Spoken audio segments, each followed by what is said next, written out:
Hello, everybody, and welcome to another episode of the Let's Get Chatting podcast. Today, we've got some guests with us who will go through exactly what they do. I'm not going to try and spiel it because they'll tell it a lot better than we do. But obviously, you've got me, Josh, as always. We've got the BTEC host, Vickie, as always.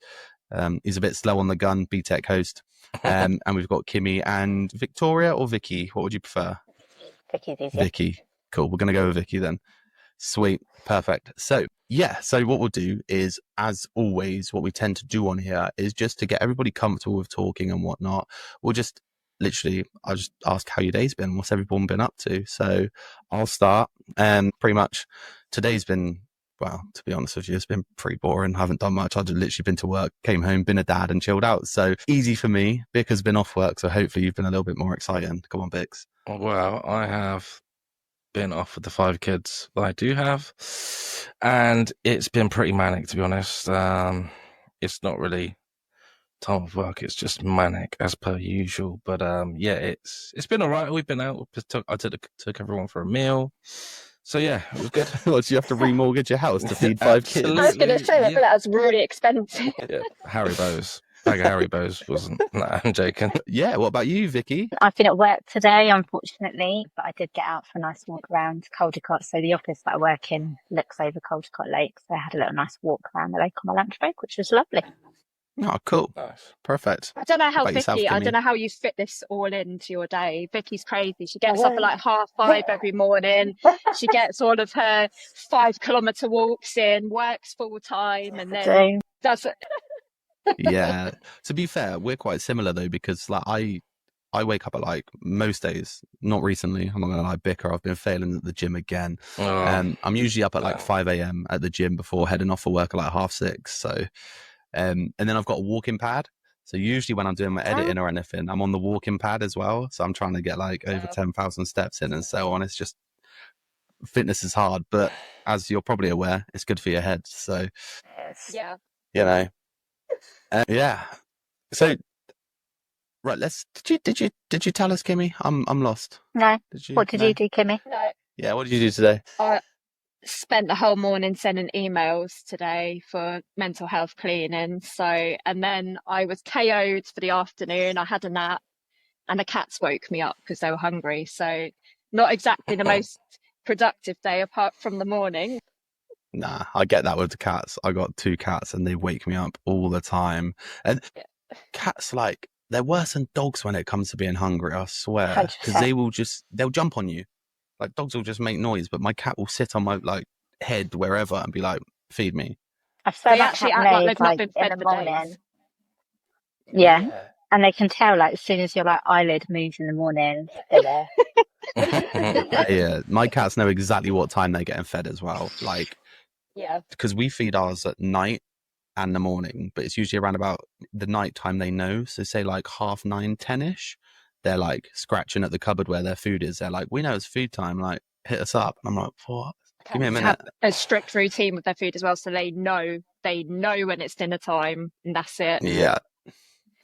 Yeah, they're super intelligent. I still think cats are more intelligent than dogs. I said it. I don't care what anyone says. My cats are anyway. My cats are. I don't care what anyone says. Even So- though you've got a crazy dog, so. Yeah, my dog's psychotic. We won't even talk about her. She's a nightmare, honestly. Psychotic. Yeah, she is crazy.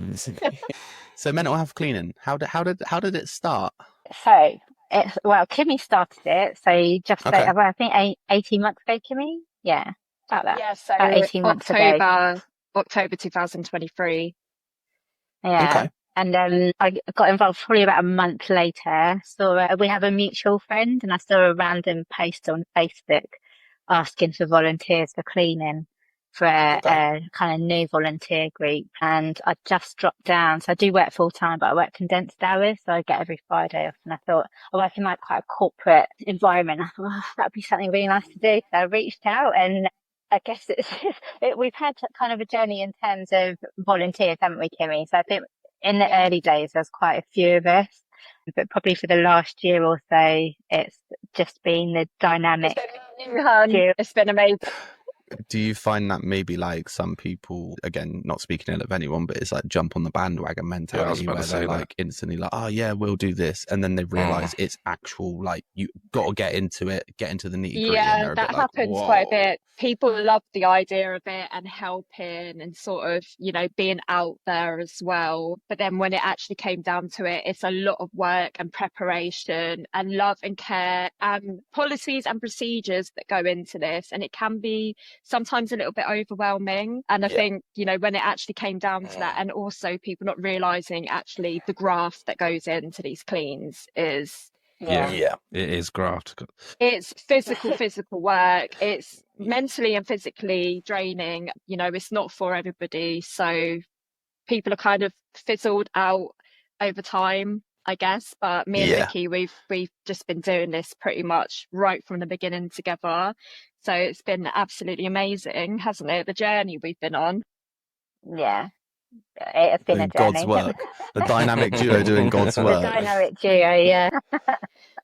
I know Bickers. I can read Bickers' mind. He's about to tell you how he used to work for a cleaning I company. did, Oh. yeah. So Any I top did tips? when I left school. That's like one of the first like jobs that I done. Was like doing military march outs for like army. So it's like the cooker cleaning, like everything. But like you can imagine, there was some cleaner and Some shitholes. Yeah, some shit. I came in out a few times. Like, I was like really young at this time, and I was like, yeah, 20 quid and I'll wipe down the skirting boards, I was like, yeah. Yeah, but like you say though, it is graft. Like you think, an hour, but it's a 1 day, 2 day job.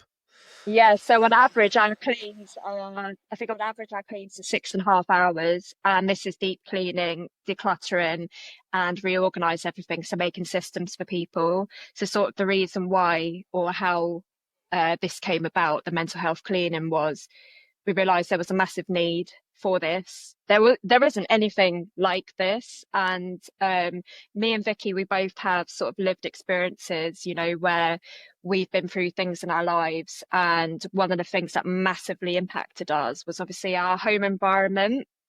And it's just there's 100%. nobody there. Not everybody has support networks, and not everybody can financially afford, cleaners, and people are too embarrassed. I mean, even if you do have a support network, to actually have your family and your friends come in as well to your home. So I realized there was a massive need and demand for this, and I thought, you know what, we're going to take some action and we're going to help people. So that's sort of how this came about, from lived experience, and because there was a huge need for this as well.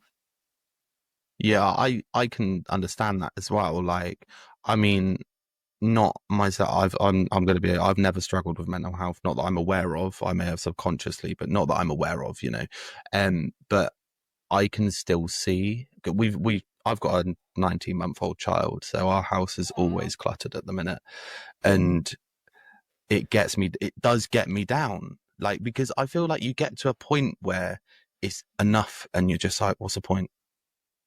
I think that's a really good point. I think people find you get to the point where it becomes unmanageable and then it just spirals. I think that's where most people get to that reach out to us. Yeah. Is where they've gone past the point of it becomes so overwhelming that you just don't do anything, and then you just can't get out of it. Exactly that. Yeah, I liken it. So it's like I always say to my partner, actually, I'm like, look, can you just, when I'm at work, just declutter, just do a little, just please declutter, because it's like washing up, isn't it? It's like the washing. Like, if I go to the sink and there's 2 bowls in there, I'm like, yep, sweet, easy, whack whack whack, done. But when they see 5, and you're like, oh, I'll do it later. You chuck another 2 in. And then next thing you know, you've got 30, and you're like, oh, I can't do this. And it does happen. Yeah. It happens to everybody. It can. You find with parents with young children as well, is you're always constantly getting new things in for them. And actually, when everything's all out and you want to do a declutter and you want to put things away, not everything has a home as well. So actually, you want to do it, but nowhere has a place to go. And then your mind goes straight to, I need to now go through the cupboards and reorganize things and make space. Before you know it, you've got this whole massive list. And before you've even done it, you felt like you've done it already, because you're going through everything in your mind and that's it, you're done. Yeah. Before you've even touched 100%. it, just exhausted. I mean, I'm surprised I've still got my studio left, to be honest with you. I'm half expecting one day to come here and it just be filled with like teddies or a ball pit or Playroom. something. Like, yeah, Yeah. literally. It's my playroom at the minute. No one's taking it from So- me. With these cleans then that you do, is it all free or are they paid Yeah. or how does that work? This is absolutely free. So when we say it's free, I mean we take like absolutely. We don't get. First of all, we don't get paid for this at all. We do this completely free. It's out of our own time, and also our clients, so the recipients of our cleans as well. They don't pay any money towards this. We don't take any form of donations from them either. So it's completely free all round.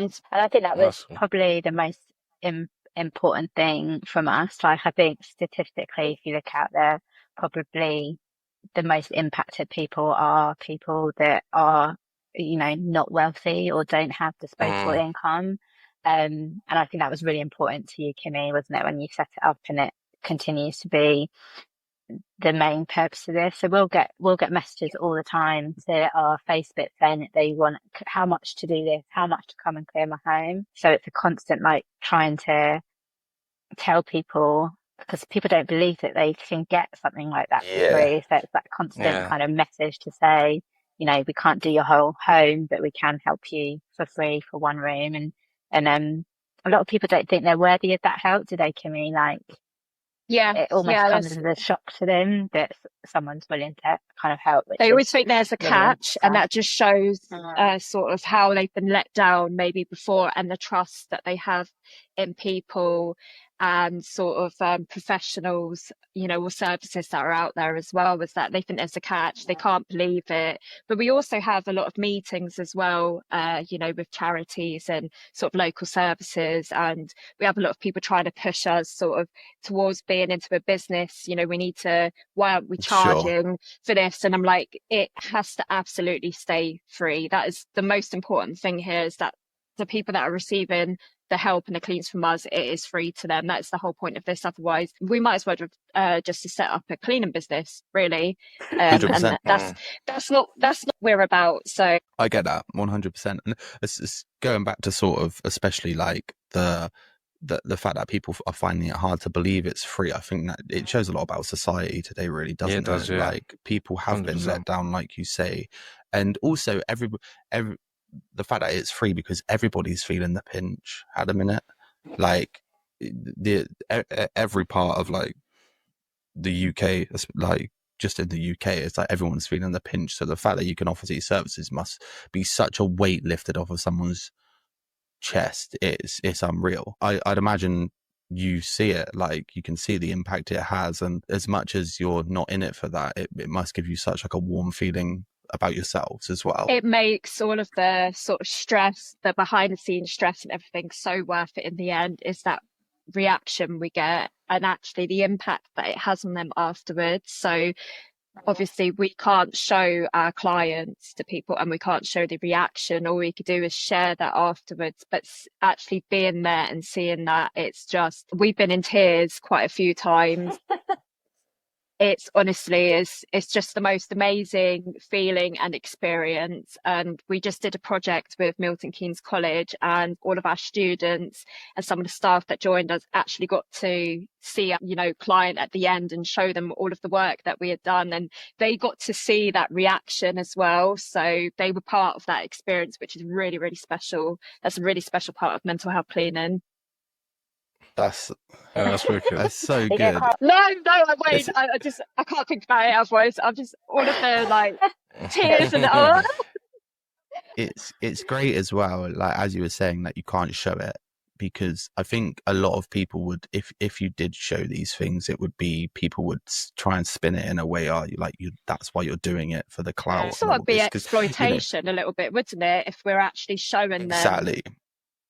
No, absolutely not. They're completely anonymous. Like you see. Go on. No, you go, Vickie. I think that, to be honest, we share the videos, but the purpose of sharing the videos is not to kind of sell what me and Kimmi have got up to on a Friday, look how great we are. It's more to highlight to people that they're not alone in that situation. And that there's other people that are in the same situation where things have got out of control, and so that they can hopefully see the benefit and not be so kind of frightened to reach out. Yeah, that's what I was going to say about reaching out to It you. really It has gives them opened the more of a door up purpose to reach to, out. yeah, it has opened the door to people reaching out to us because they can see obviously what we're doing and that we're raising awareness around this. And we have sometimes floods of messages coming through from people that are struggling, and that's a really, really so brave of them to actually come and speak to us. And I just sort of wonder how long it might have gone on if they didn't see what we were doing and how long they might have been suffering sort of behind closed doors. So yeah. Nah, yeah. It's sad though, because every time we post a video, we'll get, 15, 20 messages of people asking for help, and you'll start to engage in that kind of conversation. But the actual conversion rate of getting someone who messages us asking to help to actually feel safe enough to have us come in is really low. Sure, yeah. And I think, again, that's just maybe they don't feel worthy or they're too embarrassed to come and see us. But I think that's fair, isn't it, Kimmy, that we get a lot of interest, but actually giving people that security to see the process through is probably our toughest job. Yeah, I think sometimes people just want to talk and they want that safe space and they just want to get it off of their chest, which is sort of part of why we're here as well. And we offer that sort of support, on our social media, and obviously people can email us as well. So sometimes I just feel like they just want to talk and share sort of what they're going through with people that understand what they're going through, as opposed to them actually wanting us to come in and help, because yes, that can be a struggle sometimes, can't it? I mean, we've managed to do one pretty much every single month as well, so we've always been helping somebody. But I just feel like sometimes people do just want to have somebody they can talk to and share what they're going through with. I think it's like two birds, one stone, isn't it? You're providing two services essentially. You're providing somebody to talk to as well as the other things you do, and I think they're probably beneficial as each other. The conversation and the cleaning, because when you feel in a certain type of way, having someone to talk to and being able to express yourself is such a massive let off for everything. Yeah. So 100%. Going back to the video side of it as well, I think, like you say, sharing it on social media is really good in a sense of having other people see it and have the bravery to reach out and go, there are other people in this situation. And I just want to emphasize to anybody listening that it's the complete opposite to these people you see on TikTok who walk around and give someone who's homeless a bit of food for the likes, because when it's true, because people do that, and it's emphasizing that that's not what the sharing on social media is about on these subjects and aspects. And I suppose that's where it comes from, not showing the people and the reactions and that sort of thing. That's where it benefits in that sense, because that's where it's not like the bait, the clickbait, that sort of thing. So I just really wanted to emphasize that to anybody's listening, because the society we live in, some people just look at things the wrong way. So yeah, no, it's 100% about raising awareness, be it for having sort of that platform where people feel comfortable and safe and they can be open as well, and just to obviously talk about mental health, and that this is actually one of the sort of things that happen when you are going through depression and you are going through grief. Sometimes 100%. people can't get out of bed, and we talk about poor hygiene, and actually, well, your home environment, your housework is one of the things, actually probably one of the first things that is affected by mental health, and physical health, disabilities as well. That is one of the first things that will go. So just to raise awareness around that on our social media with our videos and just talking about it is so important to us. 100%. How many cleans do you do? Because obviously, Vickie, you said obviously you have a full-time job. Is it weekly cleans, or how is it? So Is it Friday? we offer one clean a month. Okay. Yeah, I guess that doesn't sound a lot, but Kimmi is the kind of driving force behind the majority of this, and the amount of kind of admin organization, especially as we've started taking on kind of bigger projects, the amount of work in the background to just facilitate that one clean is huge. So yeah, one clean a month is what we offer at the moment. Hey, that's still 12 a year though, isn't it? Yeah. You know, Yeah, still Yeah.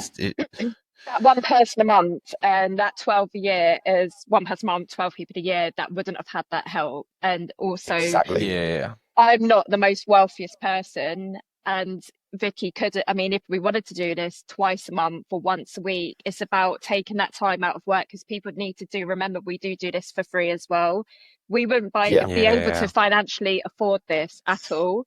So Yeah. we give 100% what we can, and the impact that we've had on the people we have helped has just been absolutely amazing. I think that's some things they don't have no value, do they? You know, you'd put whatever you can into making that person's life easier.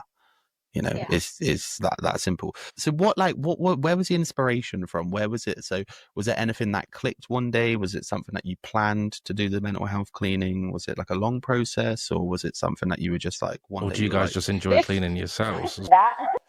This happened really quickly. So I had the idea, I think it was around the 16th or the 17th of October 2023, and it was sort of 3-4 days later, I actually just went for it and I set it up because as Vickie, she's known me for like 18 months now. When I get an idea, I'm like, let's do it.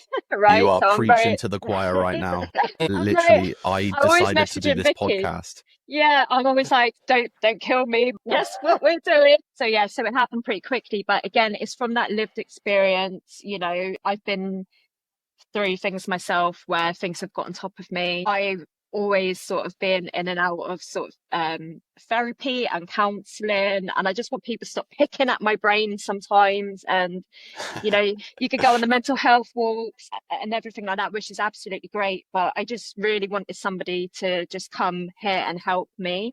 And I had a like social prescribed worker, so sort of like a support worker came in, and she was absolutely amazing. And she was like, right, what's getting you down this week? What can we do? And she was just so proactive. And I was like, there's these letters I don't understand. Could you help me? And she was like, right, get them out. Let's go through it all.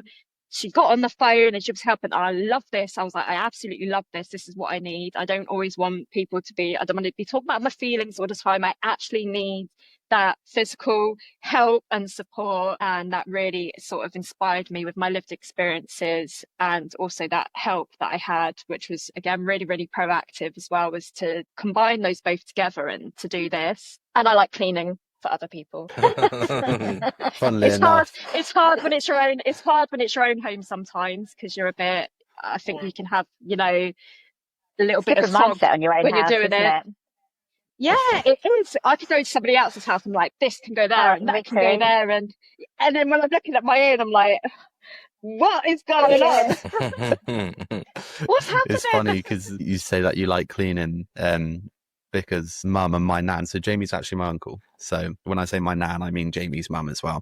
Oh, okay. She suffered from OCD like her whole life, to the point where it was like she was on top of the fridge freezer at 3 a.m. in the morning, dusting Every night, yeah. the ceilings. You know, it was. I lived there for a while. It was loud, but I think, you know, being in a clean environment can keep you clean as well, if that makes sense. So like for me, I lived with my grandma, and I was a slob. I'm not gonna lie, I was a right slob. But when I've moved out, everything clicked in my head. So now I'm the same. I'm like, everything's got to be clean. So I think once you've been in a clean environment, it really helps you to keep it that way, you know. So I think that definitely helps. And with regards to how, when you say how fast you set it up, it's a funny story with the podcast. I set this up on driving back from the gym in 25 minutes. Like, I had an idea, and by the time I'd got home, I had a logo, I had a name, everything was ready. I'd created the account. Yeah. I mean, I put it down to my ADHD, but I don't know, it could be anything. I'm just, my partner, she says I'm like a dog with a bone. I just have to go. And, you know, but sometimes the best ideas happen like that, you know, so. So I with know, the but then bikes, I we bought dragged bikes. Vickie into it. Yeah, we bought bikes. One day we were like, oh yeah, we should go on a bike ride. We both went and bought bikes. Like, just bought them. We used them twice. And Used them twice. Mine's been in the shed for about a year now. Yeah, so Oh my gosh. So I suppose, Vickie, Kimmi, are you full-time working as well, or like how do you balance it? The question is, how do you balance this with like life as well? Because there must, like you said, there's so much admin. It Oh, must don't take ask such me a about strain on balancing yourself. it because I have not Yeah. figured that out yet. I'm not going to lie. I realized it was really coming into my life at home with my family, and I was like, oh my God. And then I said to Vickie not long ago, didn't I? I was like, I'm doing a cut off at 6 o'clock, and I'm there messaging you at 11 o'clock at night, like, I can't help it. There's a lot of stuff to do, and sometimes I just get in that I need to do this. I have to do it mode. So I mean, the balance for me, it's not there. So I'll pass it on to Vickie. How do you balance it, Vickie? Because I've not figured that out. I think, yeah, I think it's probably a bit different for me, I'm an office based. I work in an office, so it's impossible for me during when I'm at work to put focus into it. But I think it is important for us to have that balance. And I think part of the decision when we went from having kind of at one point 9 or 10 volunteers to Oh yeah. just being the two of us was because we were like, nah, we can't manage this. Sure. I think we worked out fairly early on that we balanced each other out. Is that fair? I think Yeah. I'd say I'm probably 100%. a slightly calmer one.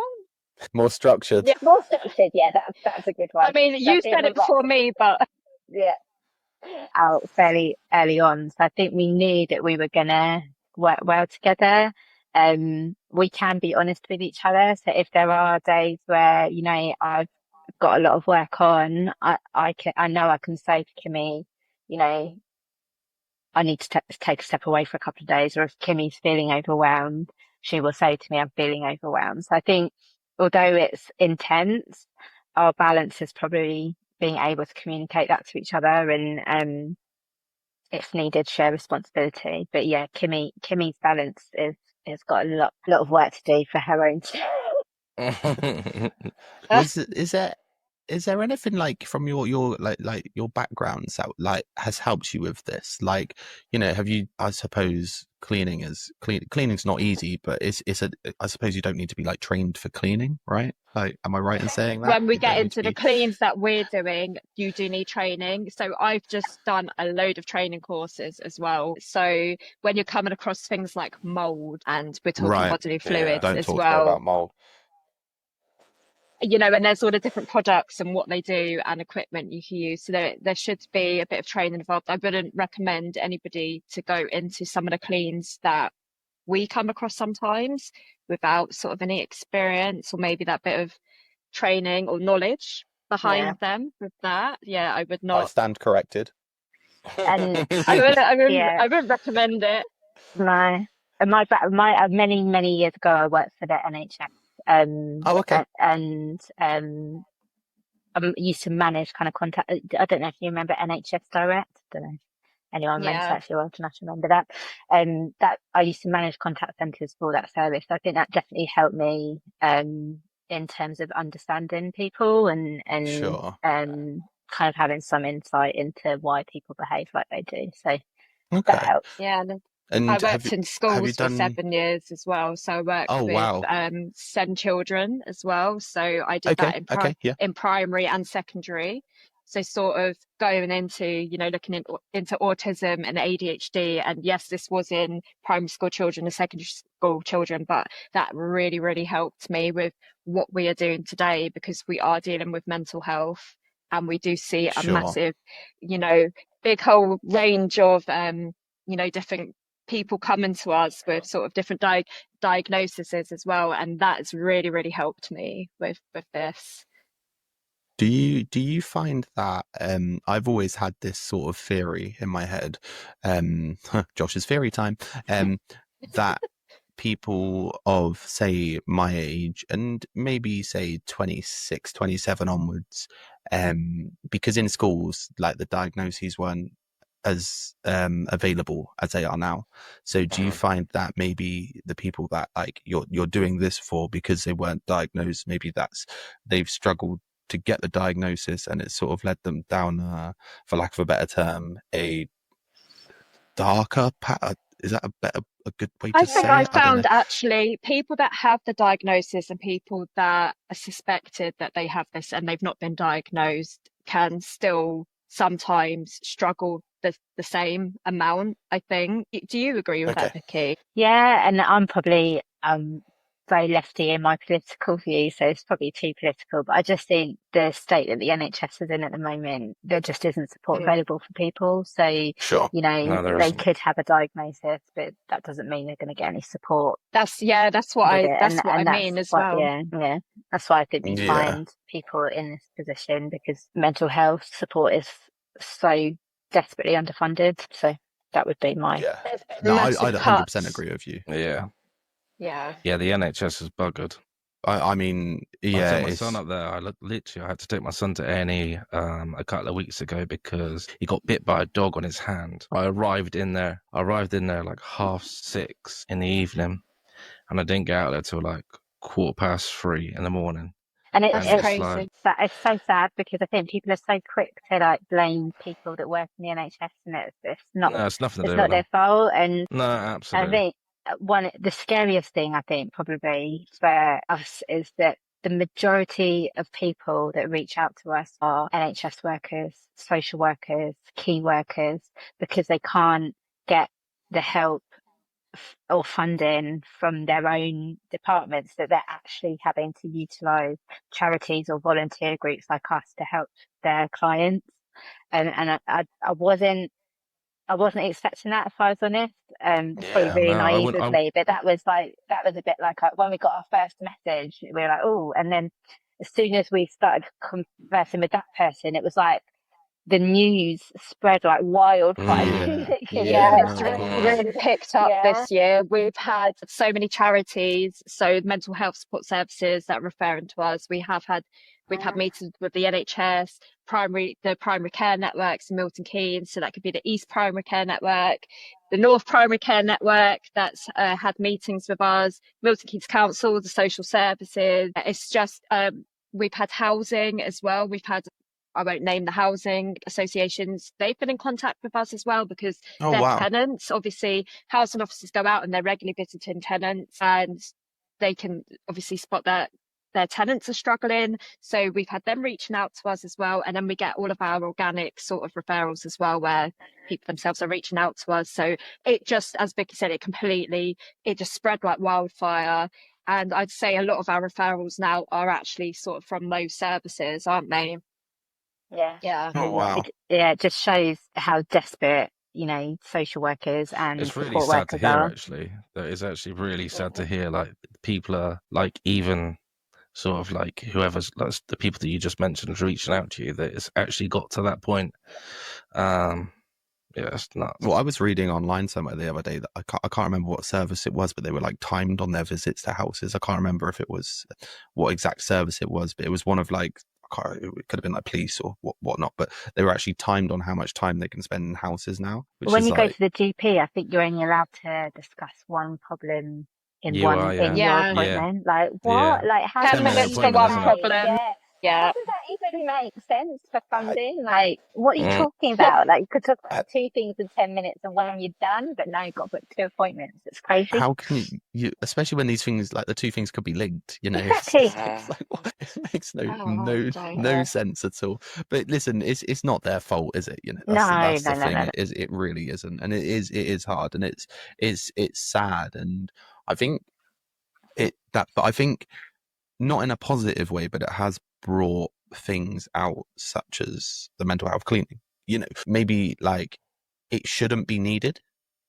Don't get me wrong, it shouldn't be needed in a sense of the services should already be in place. But the fact that it's pushed for people like you to make the difference shows the opposite side of like the good nature, you know? So I think that's the silver linings and everything. I'm a glass half full kind of guy. So, you know, I think that's definitely one It's really benefit. showing us community spirit as well, because we're not funded. And as we've just explained, all the services that don't have that funding need our help as well. So actually the community spirit we've had, where our community and sort of our support network have all come together to try and help us, giving us cleaning products. We put on little raffles as well to do fundraisers, to just try and scrape a little bit together to pay for things like our liability insurance and everything we got to have. It's just been that's just been really, really heartwarming, actually, hasn't it? So yeah, that's just been lovely. People come in, people we don't even know, that just really support us and what we're doing. Times are really hard, so they're putting their hard-earned money towards helping us and supporting people they don't even know. It's just been incredible. Have you had any cleaning product companies reach out to you and say, look, we're more than happy to help you, here's some free cleaning products to I think you have to be blowing up on Instagram for that, and our Instagram's we're not famous. No, our Facebook's a bit busier than our Instagram, but no, we haven't had anybody sort of reaching out to sort of endorse us or sponsor us. Have you thought about reaching out to them though and just say, look, this is what we're doing? Do you know what I mean? I think that we sometimes reach out to a lot of people. Yeah. We have reached out to I know we reached out to, I don't know if I can say names and things, but B&Q and Homebase. I think we reached out to Co-op. They donate, I think, on a monthly basis to local volunteer groups. They ignored us. Yeah. Oh. Mainly big businesses ignore us. The ones that don't are local Milton Keynes and community businesses.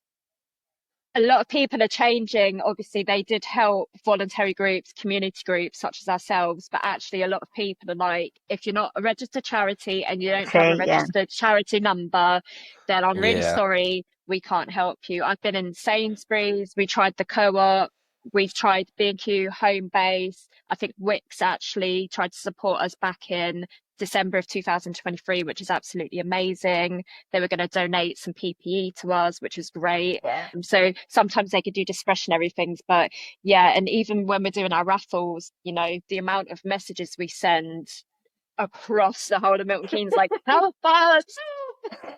All right, we're the desperate dynamic duo. Am I really? Is it really dark in here? Do I need to turn the light on? No, you're all good. Honestly, you're all good. Don't worry. the dark, desperate dynamic duo, right? Yeah, oh God. I feel a name change coming on. What would you because you're in the mental health space, let's say. What would you say would be the most common misconceptions people have around mental health these days? Because I find there's a lot of people who really it's a throwaway word people use. And don't get me wrong, I'm guilty of it. I'm undiagnosed, but I know I've got ADHD. You can speak to anyone in my family. It's clearly obvious. But I throw it around for myself. I'm like, oh yeah, I got it. But what would you say, what's the biggest misconceptions or sort of problems with in a societal way with mental health at the moment? Is there anything that really gets to you personally? I think because it's such a topical topic now, it's good to talk about it, right? I think people assume that if someone claims they've got a mental health problem, they're doing it for attention, or they're doing it to get something for free, or you're not working because you're lazy, or that's the one that annoys me. Yeah, laziness. You don't look like there's anything wrong with you, so why can't you do your kitchen yourself? Everybody's a little bit autistic, aren't they? Or everybody's got a little bit of this. Yeah. Sometimes really, that really frustrates me sometimes. I think it affects everybody differently as well, doesn't it? That's the thing 100%. That people really need to understand. Is my brother and my sister, my brother's diagnosed autistic and my sister's diagnosed ADHD. And I mean, you wouldn't know if you met my brother at all. Really? Would you say, Bix? You wouldn't really know, would you? No. But he definitely puts on a front. And then the deeper you get to know him, you can see sort of where it stems from. And I think that's where people off the bat would just say, oh, no, he's not, or that's a lie, or but until you know that deeper version of This the is the person. problem as well, is when you're masking, the person you see out of the house is completely different, and then people unmask, and then they're in this completely other world in their homes, which is what Vickie and I see with our mental health cleaning. And you do get the comments, like where people just can't believe it. Well, there's nothing wrong with you, is there? Because actually you're masking and you're trying so hard to be, a person that people expect you to be sort of in society, whatever that is, and then it just then it just completely drops when you're at home, and people just don't understand sort of what's going on, and that whole sort of shame sort of comes in, doesn't it, Vickie? And people don't feel ashamed, and they feel embarrassed, and they feel guilty. You just go in this little spiral. We see people who are in a spiral that's just uncontrollable. It's just awful. Yeah, and I think to Kimmy's point about masking it, I think it's been such an eye-opener to see how people are living behind a closed door. So you could walk down your road now and think all the homes look really lovely, but when you open that door, it's a completely different story. I remember I went to do a home visit with a teaching professional. Mm. She was so well presented, held down a really respectable job, absolutely contributed to her community, but her house was chaos. Like it was, I can't tell you the volume of stuff in her house that you would never ever have known that if you just met her in the street. That's Yeah. mad. I think masking is massive these days. I don't know if you'd agree with me, but I think social media plays quite a big part in that for sure. Like even for myself, like on the forefront, like I would, again, on the forefront of me, if someone meets me on the street, they see, someone who goes to the gym, tattoos, all this sort of thing. But then if you sort of look behind sort of what I am, like not judging a book by its cover is totally different, but I've learned to mask myself outside to be this sort of like what you would see on Instagram sort of thing, tattoos, gym, all this sort of stuff, so I think it's definitely something that society really needs to help social with. media Mask does. this all.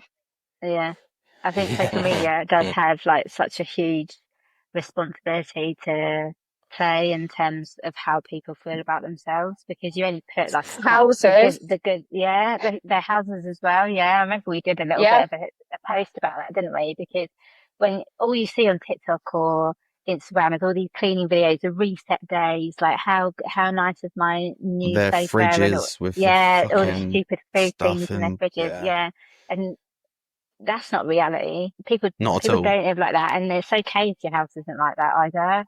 But I That's think what we're trying to say as well. Yeah, It's not normal, but do you know, it is okay. And that's what I mean by we unmask this all and we are showing the reality of it.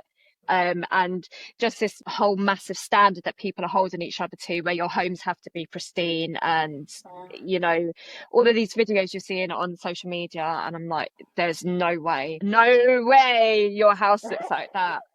But listen, unless you've got so much money and you're paying someone to do it, like or which you're is just which is spending you're an 6 hours a influencer day and that's your doing job. it. yeah. Like, no way. Yeah, I think that plays like a really big part in mental health and all sorts these days. Social media has got so many positives though, for example, you guys, social media, you being on social media, showing what you do, that's a positive to it. And what's the sort of, and I'm going to touch on this a little bit with regards to mental health.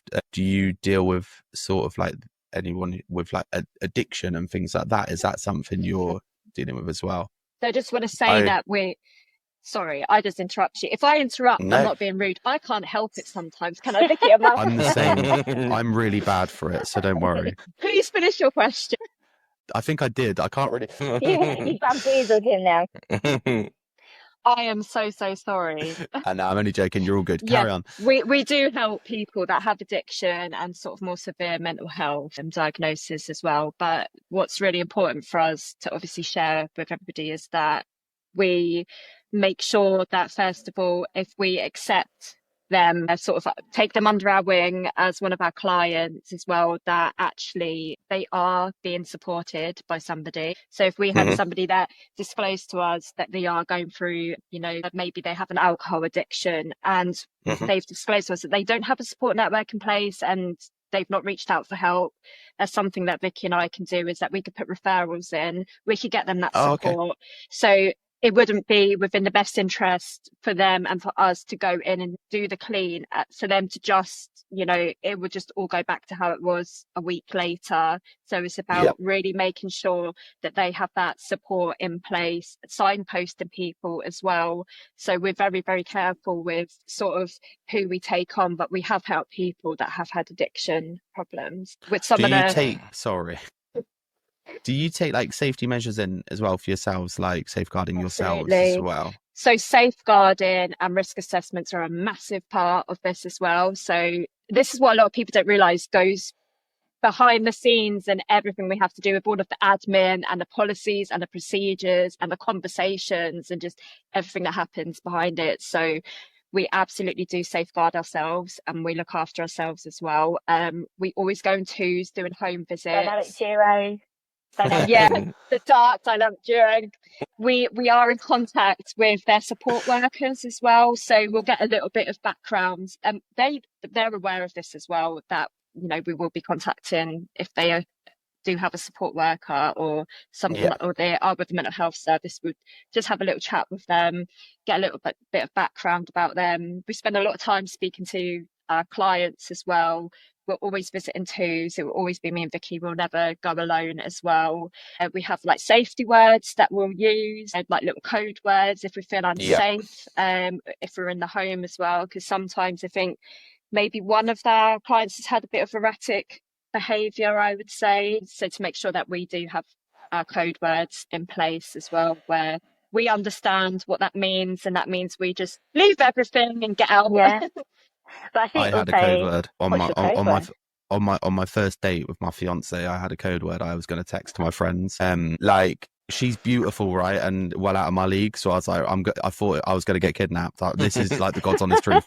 I genuinely, like, this is where my brain goes. And I was like, so my code word was bananas. And if I sent someone the message bananas, they knew my location. They had to come get me. So, I think to your question though, I think there is a misconception sometimes that people with abuse problems or more significant diagnoses are scary and or can cause you harm or are going to attack you or are not going to be kind. And actually, I think that's probably the opposite of what we found.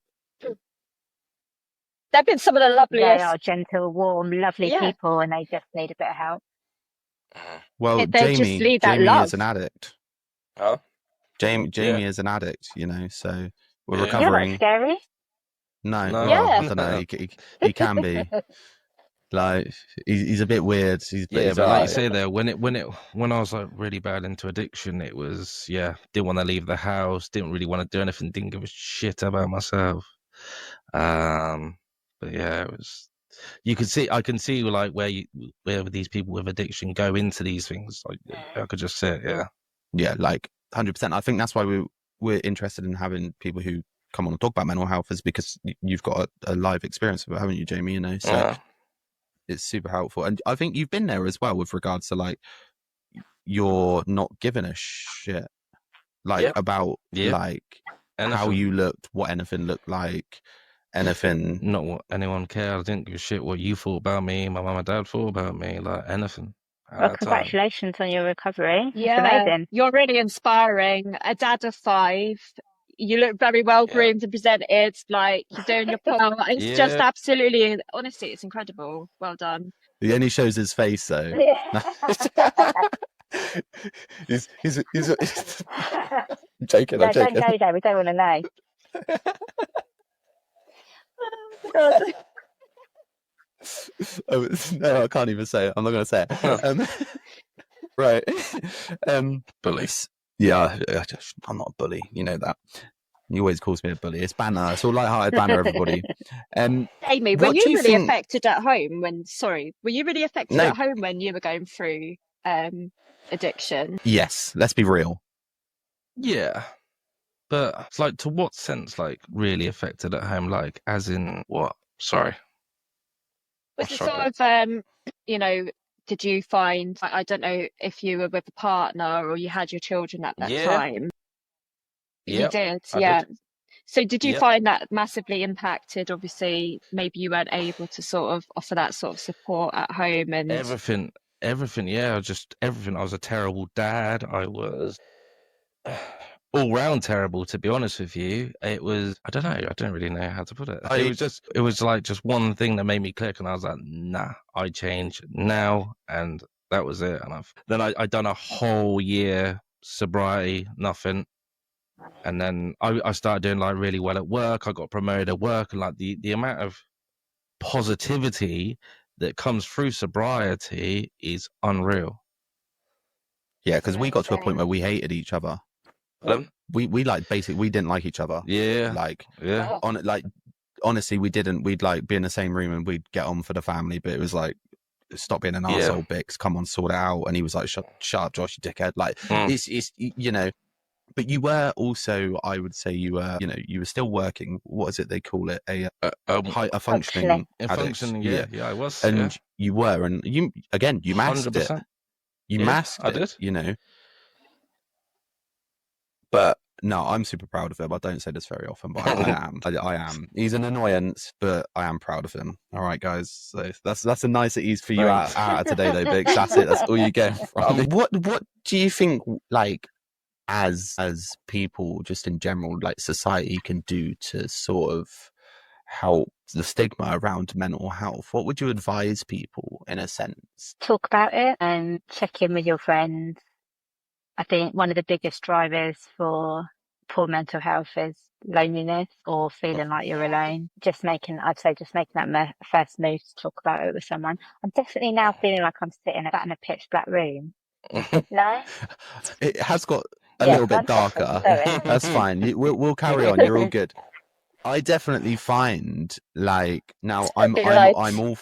No, now I'm like under a halo. Like, there you go. It suits what Angel. I sounded really cockney then, didn't I? Weird. All right, mate.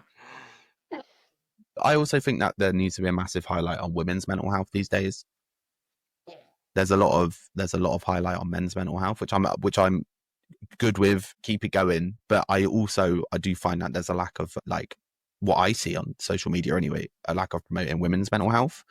Would anybody agree with that? I feel like with diagnoses with women with ADHD is a massive thing at the moment, isn't there? Where there's a massive sort of misconception with how that presents in women as opposed to how it presents in men as well, which can cause sort of huge problems actually for women that have ADHD. Undiagnosed. And we're actually lucky in Milton Keynes that we do have quite a few little groups where you can come and meet up and talk with each other, and we have one specifically aimed for men, and then we have one for women as well. So I think we're quite lucky in our area that we have both. We have two sort of support groups for men and women here. I don't know where I was going with that at the end. You're all right. We've just opened up something in Amesbury called The Shed, haven't they, Bix? Is it The Shed, or it's like the Man Shed or something? I don't know. Yeah. I've heard of the Man Shed. Yeah, I've heard of the Man Shed. They've opened one of those here, which is really, really cool. But I do think in my opinion anyway, I could be completely wrong, I think there needs to be more of a social push towards women's mental health. But I think that with women, a lot of people, and it's probably mainly predominantly men, when it comes to like women's like moods and mental health and things, they put it down to like, she's hormonal. Exactly, time of the month, hormonal, this sort of thing, and all of that shit, where it's funny because if you ask my partner, she'd be like, oh, you know nothing about mental health, and then she listens to my podcast, and you're like, wow, you do understand me? And I'm like, yeah, I do. I promise, I do. I try my best. But I think also it really helps to have been through it. Because as I said earlier, I've never been through anything like that. So I feel like I definitely find it harder to understand anything like mental health related compared to somebody who's actually been through it or struggled themselves. Yeah. So, or lived with it even, so I think this is where things like, I don't know where I'm going with this, so bear with the train of thought is going. I lost it. But no, I'll no, follow the it's whole way through, don't worry. the more people we can help with like the mental health issues, I suppose that gives more support to people with mental health issues, because they're probably the best people to help them out in a sense. They've been through it, they understand it. Would you agree with that? Yeah, I definitely think there's something about being able to relate to someone, right? Or talking about your own shared experiences. But I also think that you don't have to have experiences to be able to provide support to someone. So Mhm. personally, from a personal level, I think often all people need is just someone to talk to, or someone to listen to, or someone to download to. You don't have to say anything. You just need to make someone aware that you're there to help, Yeah. or Just there need some to listen. empathy, Yeah, compassion, and just to listen. Not everybody wants solutions. Sometimes I get really annoyed yeah. where I'm like, I don't want solutions. I Tell just me want how to do it. Yeah, yeah, freedom. Give me answers that make sense. Some people just don't want to reach out to friends and family either. fair. Yeah. That's They absolutely just fair. they just want to, do you know what I mean? They reach out to a nobody really. If And we that do makes see sense. that. We do see that. So sometimes, like, we'll get a message that's like about 20 scrolls of your phone long, because sometimes it is easier to talk to a stranger, because Someone who you don't know, isn't it? Yeah, They can't yeah. they judge you. can't tell you. Well, they can't tell you, oh, don't worry about whatever. You'll be all right. But they won't be able to comment on your personal life. I think that's Mhm. probably why therapy is a good idea for lots of people, because again, it's a stranger that's not going to provide any judgment or have any insight into kind of your day-to-day life. And essentially, that's another service you provide, isn't it? You know, that's another service. It's not, as we said earlier, it's not just the cleaning. It is Yeah, being that person they can talk to who they don't know on a personal level. yeah. You know, which is great. I mean, especially like when it gets to that point that they're reaching out to you, that actually means that they want some sort of help. Like Well, when it that's what gets we to were that going back point, to earlier. Sometimes it's not because they yeah, necessarily want us to come and do the clean, but they do want to just open up and they want to get Mm. everything off of their chest and say everything they've Yeah. been going through. This is how it's impacted me at home. I feel better now. Bye. You know, we don't want the clean anymore, but yeah, just being there for people to sort of, so they can have that open conversation with us and just really, really get it off their chest. And again, have somebody that sort of understands what they're going through as well has been really, really beneficial for people. 100%. 100%. All right. Well, I tried to end things on a sort of a super jolly note. So before we get to that, but is there anything? Do you want to just spend like a couple of minutes just telling everybody what, like, I don't know, anything you want to say, anything that you want to go through, anything you want to say? The floor is yours. Yeah. God, that's a lot of pressure. I know. I've written some stuff down. Go on. Perfect. Brilliant. Let's do it. We've got some tips. I did a hoarding awareness course yesterday. Okay. That's awesome. So if anybody's struggling, I got some really great tips actually from the course yesterday. And some of the rules as well for this. Well, it's not rules, but some of the guidelines is if you are struggling in your home and there's a lot of clutter, is start in the least emotional area, which I thought was really stood out to me. Because actually we'll go to the area that's stressing us out the most. Actually, sometimes it's better to go into the least emotional area to start. And this other rule as well, it's called the red route area. So you can start off, red route is you look at all of your exits and stairs. So your front door, back door, stairs. Yeah. You can start on that, getting that all cleared as well, so you can sort of access through your house. I thought that was really great. One of my favourite ones is the keep, donate and dispose as well. And also so the keep, donate, dispose, it really helps people actually, because a lot of people have a sentimental attachment to a lot of their belongings. And actually by having these 3 piles and having that donate one, it really helps, because you're actually doing something really great and you're helping somebody else out by then giving that to charity as well. So somebody else can benefit from that. That's amazing. And my favorite one was the, I'm going to swear on this now. If it was covered in shit, would you wash it?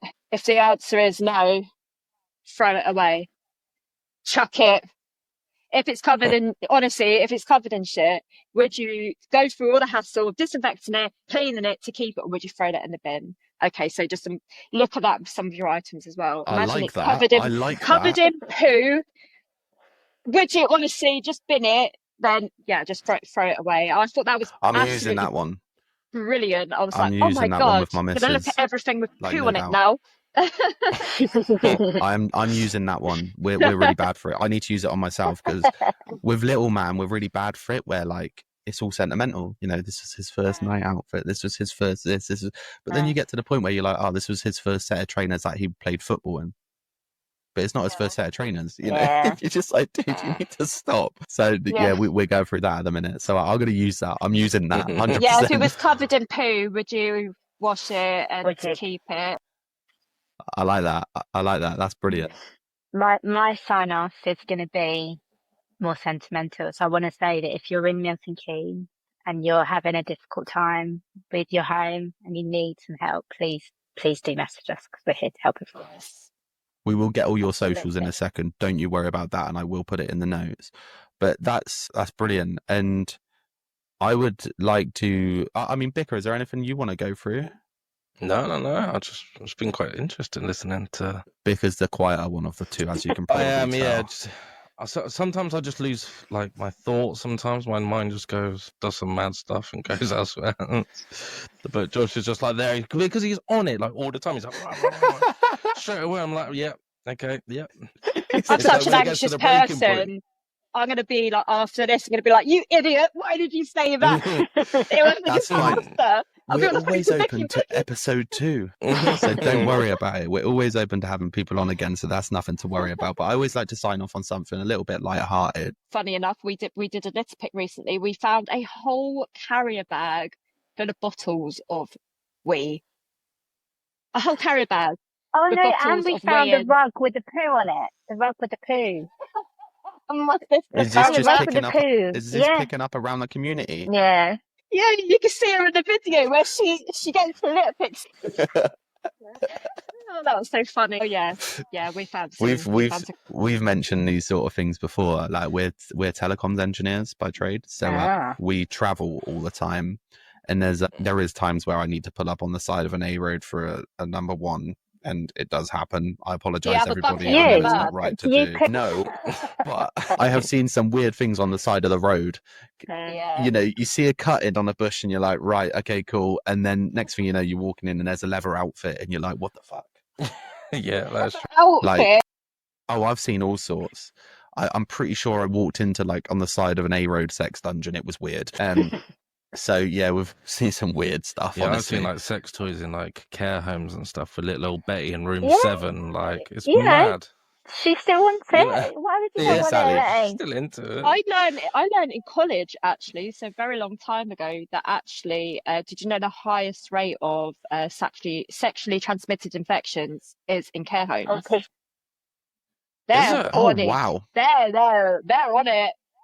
They've retired and they're in a big home with each other, and yeah, they're like YOLO, you know. They're going. I'm upgrading my PPE every time I go to a care home. I'm upgrading my PPE. Obviously, say your Tinder profiles. Oh my God. Well, as mentioned before, sex toys are completely normal, everybody. So not to worry, it's fine. Yeah. Everyone's allowed them. Just let us know beforehand to not go in certain drawers. Exactly. And I think a massive takeaway from this one as well is that not anyone can do what you do. You know, and that's in a support sense, that's in an emotional sense, that's in a hard-working sense, but also there is a lot you have to go through to do this. That's been my biggest takeaway. Yeah, how much you go through to do this. What you guys do, I thought it'd be right, this person we're going to do on Friday, literally go there Friday, done. But from what you're saying, all the paperwork and all that just sounds manic. Yeah, all the paperwork, all the policies, procedures, the training, the training we've been on. We've done safeguarding training, designated safeguarding training, first aid training, hoarding awareness training. It just, it's a lot. It's a lot. So would I be right in saying that you wouldn't advise people just to go and start cleaning people's houses? Right. Okay, cool. Because that's what I wanted to sort of.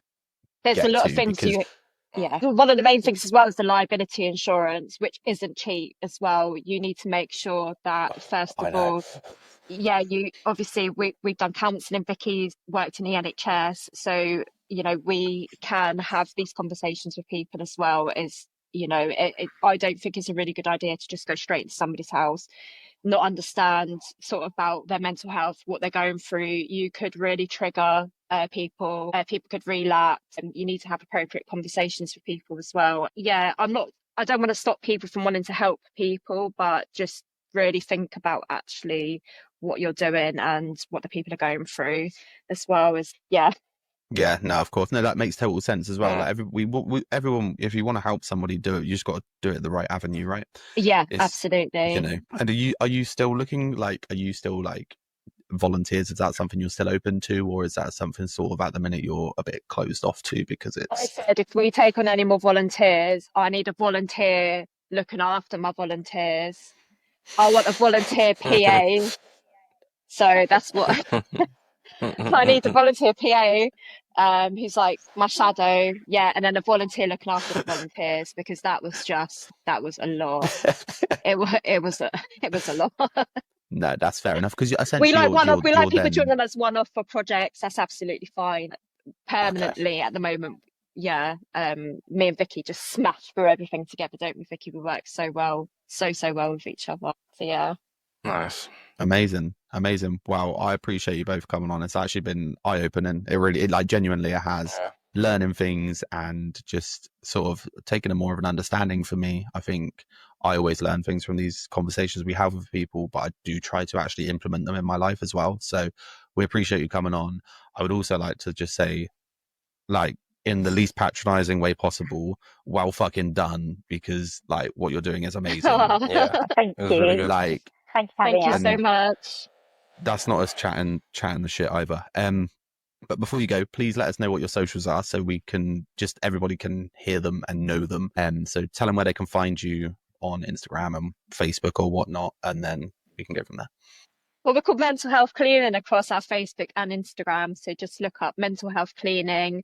Again, we're on Facebook and Instagram, and also we're on Linktree as well. So that's a little bit easier if you want to just quickly go and find our videos without scrolling through all of our millions of posts on our Facebook. If you go onto our Linktree, that's again Mental Health Cleaning, and you can easily access all of our videos there and see what we get up to and how we're looking after and supporting our community. Amazing. Well, if you could That's send really that to us after as well, I'll put it in the description. Thank you.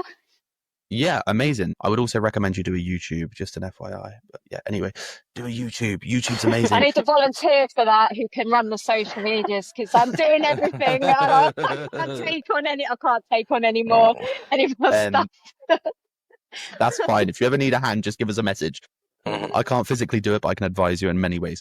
Thank you. But listen, if you've listened to this far, guys, we appreciate you being here. We appreciate everybody listening. So please, as always, support us so we can bring more to you. So you can like, follow, subscribe. So we're on YouTube, Instagram, Apple Podcasts, Spotify, Amazon Music. We're there. If it's available, we're there. Showing off. Yeah. So just rate, review, like, subscribe, and tell your friends about it, because why wouldn't you? It's free to do. Support us, help you. Peace out. Thanks for listening. Bye.